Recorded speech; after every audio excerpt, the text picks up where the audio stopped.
cordial saludo al resto de colegas expositores, así como a las expositoras y a todas las personas que siguen esta conversación. De modo general, la introducción de la ponencia que realizaré esta tarde intenta establecer cuáles son esos puntos de conexión entre el modelo constitucional pergeñado en la Constitución que fomenta la participación ciudadana en los asuntos de interés público y la función que cumple la Corte Constitucional como órgano de cierre del sistema constitucional y cómo a través de los precedentes constitucionales puede ayudar a hacer efectivo estos mandatos de participación de los ciudadanos en los asuntos de interés público. En ese contexto, advertir que como es bien sabido, el modelo constitucional de Ecuador, establecido en la Constitución del 2008,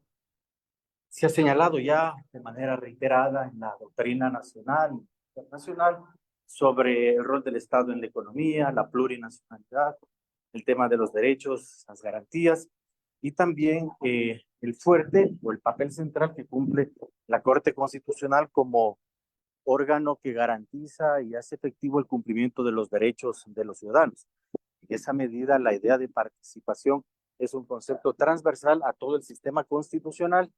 y por lo tanto, al ser una de las características centrales del modelo, también puede ser garantizado plenamente a través de los derechos constitucionales. En este orden de ideas, analizaré particularmente dos decisiones de la Corte Constitucional. Primero, la 1-19-CP-19, que supuso un cambio de precedente sobre el momento del control constitucional. Cuando se hace el control constitucional, si es posterior a la recolección de firmas, esto fue un cambio de precedente importante que fomenta la participación ciudadana y por otro lado también una sentencia de selección y posterior revisión de número 1633-19 JP del 2024 respecto a la institución de la silla vacía como un mecanismo de participación ciudadana ante los gobiernos autónomos descentralizados. Entonces, en esas coordenadas, comenzar señalando la importancia que existe entre el modelo democrático participativo y la justicia constitucional. Entonces, podríamos decir que lo que rige los principios de la participación democrática establecidos en el artículo 95 de la Constitución, la interculturalidad, la deliberación pública, la igualdad de las personas que participen en los asuntos de poder público, sirve como un antecedente importante que vertebra todo el ordenamiento jurídico constitucional. Y en esa medida tenemos entonces que, por ejemplo, en el ámbito del control constitucional, se establece la amplia legitimación activa, la acción popular. Cualquier persona puede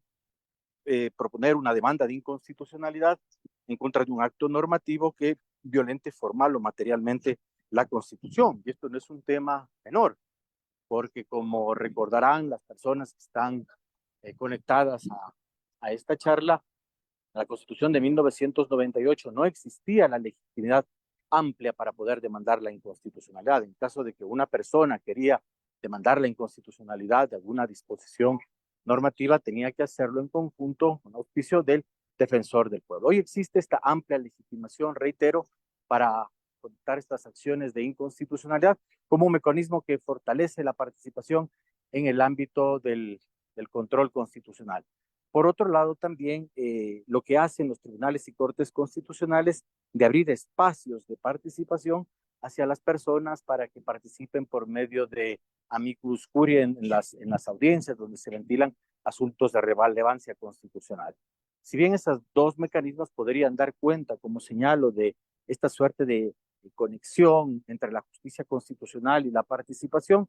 me centraré básicamente en la participación política que ejercen los ciudadanos, ya sea por medio de una consulta popular de carácter nacional o a través de un mecanismo institucional, como señalaba hace unos momentos, como es el mecanismo de la silla vacía para el tema de los gas. En ese sentido, entonces, podríamos señalar que de los principios establecidos en la participación, contemplados en el artículo 95, el de deliberación pública creo que es el que permite conectar a todos los principios que rigen a la participación, porque cuando se habla de procesos deliberativos estamos hablando de la posibilidad de participar por parte de todos los posiblemente afectados en la construcción de la voluntad pública y que estas personas participen en pie de igualdad, que sean escuchados, que sean, gocen del mismo acceso de oportunidad a información, a hacer uso de la palabra y participar, como señalo, en la construcción y en la toma de decisiones. Se observa también la interculturalidad como un mecanismo, o más bien como una característica propia de nuestro Estado constitucional de derechos. Por otro lado, también establecer que existen algunas particularidades de nuestro texto constitucional que llaman la atención poderosamente, porque si bien, como hemos dicho, a partir de la doctrina nacional se caracteriza a la Constitución actual por su rol central del Estado en la economía, por los principios de interculturalidad, de plurinacionalidad, por los derechos y garantías y por la edad de participación, hay una serie de cláusulas de intangibilidad, que es la expresión máxima del grado de rigidez. Hace un momento, la doctora, en su extraordinaria intervención, comentaba estas particularidades que supone un texto constitucional rígido, como es el ecuatoriano. De modo sencillo decir, por ejemplo, las cláusulas de intangibilidad contempladas en el artículo 84, donde están las garantías normativas, o el procedimiento de enmienda del artículo 441, o el procedimiento de reforma parcial del artículo 442, significan cláusulas de intangibilidad per se, por el hecho mismo de que prohíben modificaciones incluso al texto constitucional que puedan restringir el alcance de los derechos. Y la participación es precisamente un derecho. Entonces, tenemos estas tensiones, que por un lado, bueno, hay amplia participación, pero a la vez se establecen una serie de restricciones fuertes en la propia Carta Política, en la propia Constitución, que sustraen de la deliberación pública una serie de elementos. Y si esto, bueno, se suma al papel central que juega la Corte Constitucional como guardián del modelo en su conjunto, tenemos un modelo inspirado en las versiones de lo que se denomina el constitucionalismo fuerte. La Corte Constitucional como un guardián de la Constitución, una Constitución fuerte en materia de garantías, de derechos, que promueve la participación ciudadana, pero a la vez establece cláusulas de intangibilidad que vuelven particularmente rígido el proceso de revisión constitucional. Pero bueno, también tenemos entonces esta posibilidad de dar una lectura no tanto de las tensiones, como señalo, de decir, por ejemplo, hay una serie de temas que están excluidos de la discusión constitucional, a pesar que se aumenten los mecanismos de participación democrática, se puede hacer una lectura de tensión, sí, pero también de complementariedad. Y en esa lectura de complementariedad, quiero dejar clara esta idea, es crucial el papel de la justicia constitucional, de la Corte Constitucional, en concreto a través del establecimiento de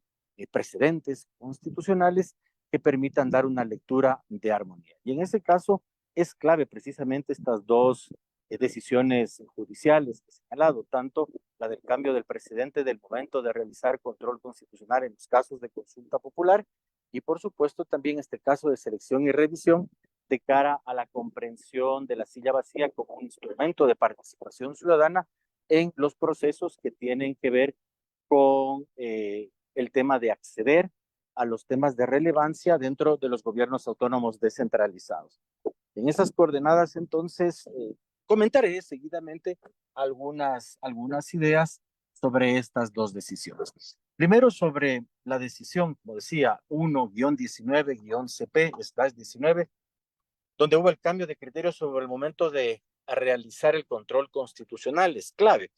En principio, las anteriores conformaciones de la Corte Constitucional establecían que se realizaba el control constitucional una vez que se había cumplido con el principio de legitimación democrática. ¿Qué significaba esto? Que era necesario que la ciudadanía, en caso de querer proponer una consulta popular, obtenga primero las firmas. Y una vez que tenga las firmas, el requisito de legitimidad democrática, pasar a un paso posterior de realizar el control constitucional por parte de la Corte. Este cambio de precedente para que primero se realice el control y luego se recojan las firmas es clave. Por un lado, como señalo, para canalizar de mejor manera el ejercicio de un derecho a la participación, el de votar y ser consultados en asuntos de interés público, pero sobre todo hasta por un sentido de cómo debe organizarse las cosas dentro del ordenamiento jurídico. No era aceptable, digamos, que quede supeditado en principio la recolección de firmas para luego tener el pronunciamiento de la Corte, porque podría ocurrir que algún tema que esté planteando la ciudadanía se trate no solamente de un plebiscito, o sea, de una consulta de carácter político, sino que más bien incluso pudiese tener algún alcance de una modificación a la Constitución, con lo cual el procedimiento tendría que ser otro. Entonces, ese cambio de precedente es clave y sobre todo teniendo en consideración que algo que caracteriza al Estado constitucional de nuestros días, cuando se habla de la constitucionalización del ordenamiento jurídico, es precisamente que quien interpreta de modo generalmente obligatorio la Constitución es el Tribunal o Corte Constitucional. Y una de las formas en donde se articula su actuación es precisamente a través de los precedentes constitucionales que generan seguridad jurídica, certeza en el derecho y garantizan la igualdad de los justiciables y del ejercicio pleno de los derechos constitucionales. Entonces, como vemos ahí, hay una lectura de complementariedad entre lo que puede hacer la justicia constitucional a través de garantizar que las personas puedan hacer uso de este mecanismo de consulta popular y que en los momentos idóneos, apropiados de realizar el control constitucional, sea, por ejemplo, como advertía, antes de la recolección de firmas. Es un tema realmente importante que marcó un mecanismo de hacer más efectivo el acceso a estos mecanismos de participación democrática directa. Por otro lado, avanzando, señalaba la sentencia 1633-19 JP/24 relativa a la silla vacía como un instrumento de participación ciudadana en la lógica de los gobiernos autónomos descentralizados. De manera sucinta a comentar, se interpusieron dos acciones de protección, uno en Zamora y otra en la ciudad de Cuenca,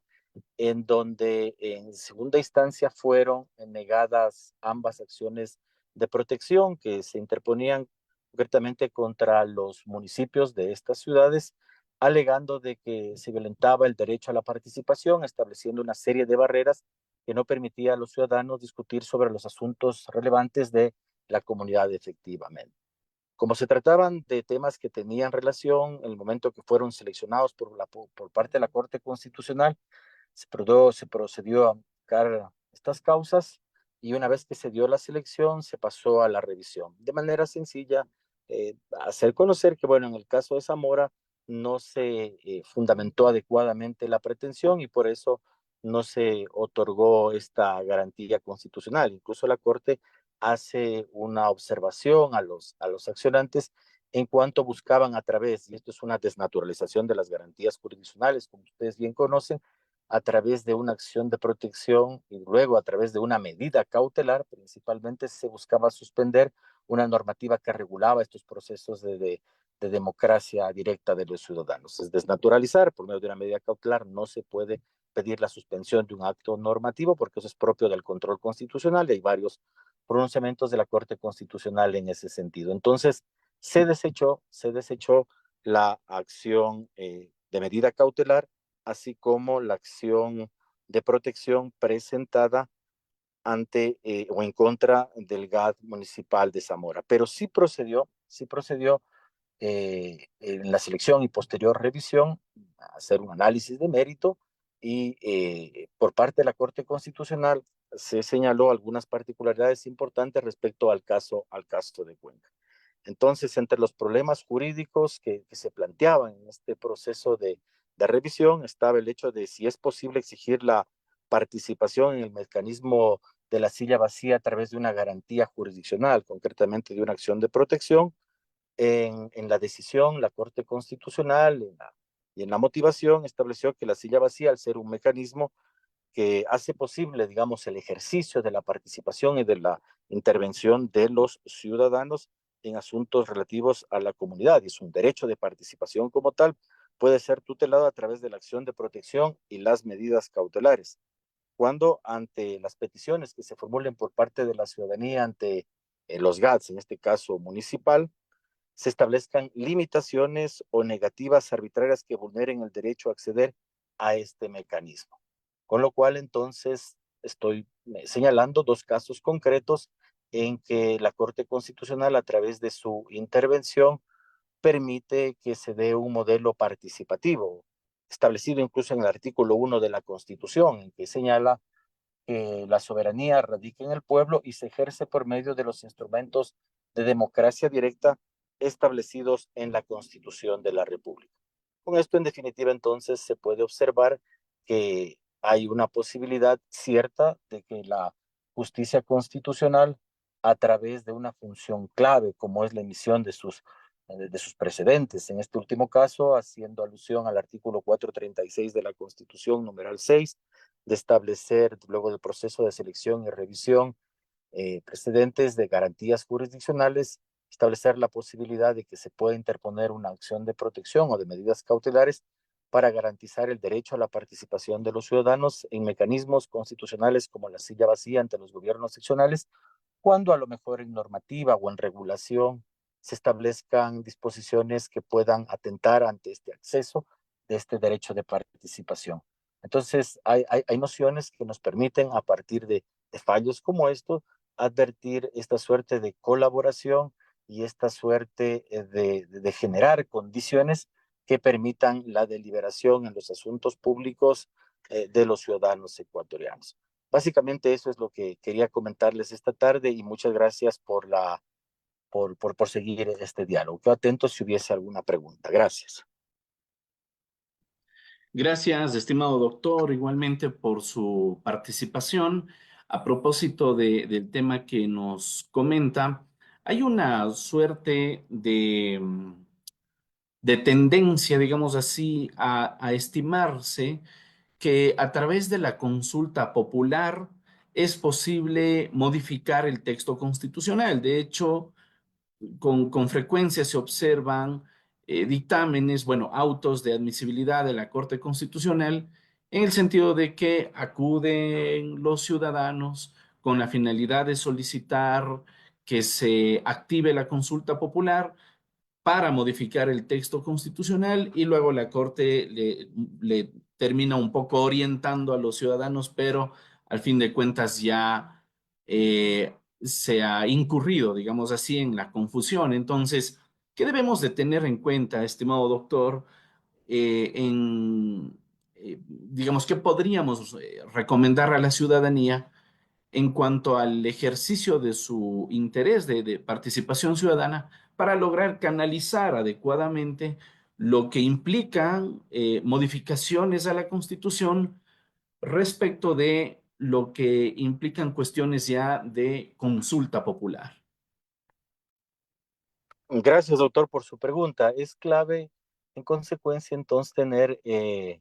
clara la distinción entre lo que es un plebiscito y lo que es un referéndum. De modo general, la consulta popular es el género, la especie, el plebiscito y el referéndum. En este caso, cuando se trata de un plebiscito, es una consulta de carácter político, por ejemplo, que puede dar un mandato a la legislatura para que en determinado tiempo legisle sobre algún asunto que sea de relevancia nacional o que tenga algún interés específico dentro de una perspectiva política. Por eso es clave entonces el momento en cuando se ejerce la iniciativa, estar claro en lo que se pregunta, si se va a modificar, por ejemplo, algún articulado o alguna disposición constitucional, ahí la Corte Constitucional hace un ejercicio de revisar si lo que se está proponiendo, bueno, implica un cambio a la Constitución y en ese sentido, por ejemplo, si el mecanismo de lo que se está solicitando para cambiar puede hacerse por medio de un plebiscito, puede hacerse, perdón, por un procedimiento de enmienda o un procedimiento de reforma.